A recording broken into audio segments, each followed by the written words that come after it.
Hi అండి. Welcome to Avantika vlogs. ఈరోజు నేను చెప్దాం అనుకున్నదేంటంటే, ఉన్నట్టుండి నా హెయిర్ ఎందుకో చాలా ఎక్కువగా ఫాల్ అయిపోతుంది. ఎందుకు ఊడిపోతుందో మాత్రం నాకైతే తెలియట్లేదు. ఈరోజు ఇప్పుడున్న జనరేషన్‌లో అసలు చాలా మందికి ఉన్న అతి పెద్ద ప్రాబ్లము హెయిర్ ఫాల్ అవ్వడం. చిన్నవాళ్ళని లేదు, పెద్దవాళ్ళని లేదు, ఆడవాళ్ళు లేదు, మగవాళ్ళని లేదు. అందరికీ కూడా ఇదో పెద్ద ప్రాబ్లమ్‌గా తయారైంది. అసలు హెయిర్ ఊడిపోవడానికి కొన్ని రీజన్స్ మాట్లాడుకుందాం మనం. ఫస్ట్ థింగ్ నేననుకునేదేంటంటే, ఇప్పుడు డైట్ చేస్తా ఉంటున్నారు కదా చాలామంది.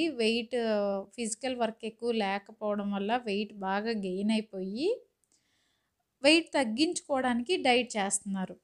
సో, ఈ డైట్ చేసుకునే కార్యక్రమం మొదలుపెట్టిన తర్వాత ఫుడ్ తగ్గించడం ఏంటంటే, ఒక్కసారే తగ్గిచ్చేస్తున్నారు. కొద్ది కొద్దిగా తగ్గిస్తా రావట్లేదు. ఒక్కసారి తినే ఫుడ్ ఒక్కసారే తగ్గిచ్చేస్తున్నారు. ఇప్పుడు రోజుకి ఒక 6 ఇడ్లీ తినేవాళ్ళు ఒక్కసారి 2 ఇడ్లీలోకొచ్చేస్తున్నారు. అట్లా ఫుడ్ ఒక్కసారే తగ్గిచ్చేటప్పటికేంటంటే, శరీరం దాన్ని అడాప్ట్ చేసుకోలేదు ఆ చేంజ్‌ని. కాబట్టి అదే ఎట్లాగా ఆ ప్రభావం మన జుట్టు మీద పడతదనమాట. సో, అందువల్ల కూడా జుట్టు ఊడిపోవడం ఎక్కువగా జరుగుతుద్ది. ఇంకొకటేంటంటే డైట్ చేసేటప్పుడు మన బాడీకి కావాల్సిన ప్రోటీన్స్, విటమిన్స్ సఫిషియెంట్‌గా అందిస్తున్నామా లేదా అనేది చూసుకోరు. దానివల్ల కూడా జుట్టు ఊడిపోతుంది. ఇప్పుడు పాలు, పెరుగు అవాయిడ్ చేసేస్తారనుకోండి, ఐరన్ డెఫిషియన్సీ వచ్చేస్తుంది. దానివల్ల కూడా హెయిర్ ఊడిపోతుంది. ఐరన్ డెఫిషియన్సీ ఏంటి? రక్తహీనత. ఫుడ్డు సరిగ్గా తీసుకోకపోవడం, తీసుకోవాల్సినంత తీసుకోకుండా మానేయడం, క్యాలరీస్ బాగా తగ్గిచ్చేయడం. క్యాలరీస్ అంటే వైట్ ప్రొడక్ట్స్ అన్నీ అవాయిడ్ చేసేస్తా ఉంటారనమాట డైట్ స్టార్ట్ చేసిన తర్వాత. మిల్క్, కర్డ్ మెయిన్ అవి ప్రోబయోటిక్స్ చాలా అవసరం. వాటిలో ఉండే ప్రోబయోటిక్స్ మన బాడీకి. కాబట్టి ఈ రెండిటిని తీసుకోవడమే మంచిది. బాడీకి కావాల్సినంత తీసుకోవాలి. మనం తయారు చేసుకునే హెయిర్ ఆయిల్ అయినా, హెయిర్ ప్యాక్ అయినా సరే, అవన్నీ బయట బయట అందాలు మాత్రమే. బాడీకి లోపల నుంచి గ్లో రావాలి. అంటే మనం తీసుకునే ఫుడ్ మీద ఇదంతా డిపెండ్ అయ్యి ఉంటదనమాట. జుట్టు స్ట్రాంగ్‌గా ఉండాలి అన్నా సరే, బాడీ గ్లోగా ఉండాలి అన్నా సరే, మనం తీసుకునే సరైన ఆహారం మీదే డిపెండ్ అయ్యి ఉంటుంది. హెయిర్ ఫాల్ అవ్వడానికి ఇంకొక రీజన్ ఏంటి అంటే, బాగా స్ట్రెస్ ఉన్న వాళ్ళకి కూడా హెయిర్ చాలా తొందరగా ఊడిపోతా ఉంటది.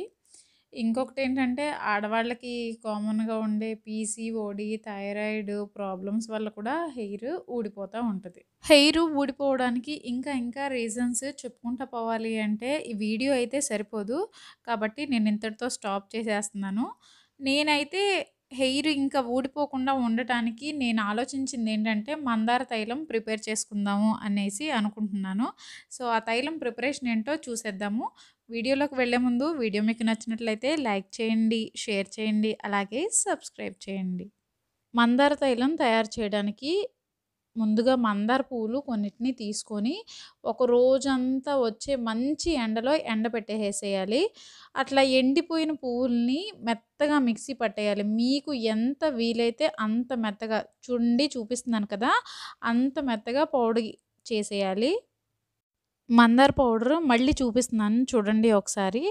మీకు వీలైనంత మెత్తగా మీరు పొడి కొట్టేసేయండి. నాకైతే ఇంతవరకు పొడయింది. ఇంక నేను ఎంత మిక్సీ తిప్పినా సరే అది నలగలేదు.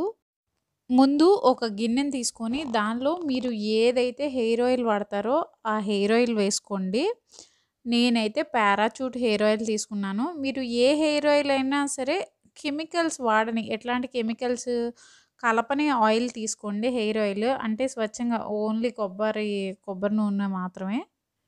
ఈ ఆయిల్‌లో కొన్ని మెంతులు, మనం తయారు చేసుకున్న మందార పౌడరు, ఇంకా కొంచెం కరివేపాకు, ఒక గుప్పెడు కంటే తక్కువే కరివేపాకు తీసుకొని, మొత్తం అంతా ఆయిల్‌లో ఈ 3 కలిసేలా ఒకసారి కలిపేసి స్టవ్ ఆన్ చేసేయండి. ఆయిల్‌ని కొద్దిగా వేడి చేయండి. మరీ ఎక్కువ మరగబెట్టేసేయకుండా వేడి చేయండి సరిపోతుంది. ఈ మాత్రం వేడి చేస్తే సరిపోతుంది. కానీ నేనైతే బాగా ఎక్కువ మరిగిచ్చేసేసాను. అంతా రంగు మారిపోయిందనమాట.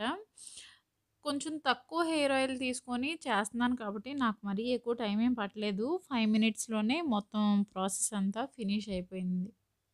ఈ ఆయిల్ పూర్తిగా చల్లారిన తర్వాత వడకట్టేసేసి మనం రెగ్యులర్‌గా ఆయిల్ ఎట్లా అయితే వాడతామో అట్లా వాడుకుంటే సరిపోతుంది. నేనైతే వేరే డబ్బాలో స్టోర్ చేసుకుందాం అనుకున్నాను. ఏదైతే డబ్బాలో తీసానో ఆ డబ్బాలోనే స్టోర్ చేసేద్దాం ఆయిల్ అనుకున్నాను. కాకపోతే మీకు చూపించాలన్నట్లు ఆ గ్లాస్‌లోకి వడకడుతున్నాను. ఆయిల్ ఎట్లా ఏ కలర్‌లో వచ్చింది అనేది చూపిద్దాం అని చెప్పి గ్లాస్‌లో వడకడుతున్నాను. చూసేయండి. చెప్పాను కదా! నేను ఆయిల్ ఎక్కువ మరిగించానని కలర్ మారింది చూడండి. మీరు కూడా ఒకసారి హెయిర్ ఫాల్ అవుతుంటే కనుక ఈ ఆయిల్ వాడి చూడండి. ఎట్లాంటి సైడ్ ఎఫెక్ట్స్ అయితే ఉండవు. ఎందుకంటే మనం ఎలాంటి కెమికల్స్ వాడలేదు కాబట్టి హెయిర్ ఫాల్ అయితే తగ్గుతుంది. చాలా సింపుల్ కదా! మందార తైలం తయారు చేసుకోవడం. Thank you for watching.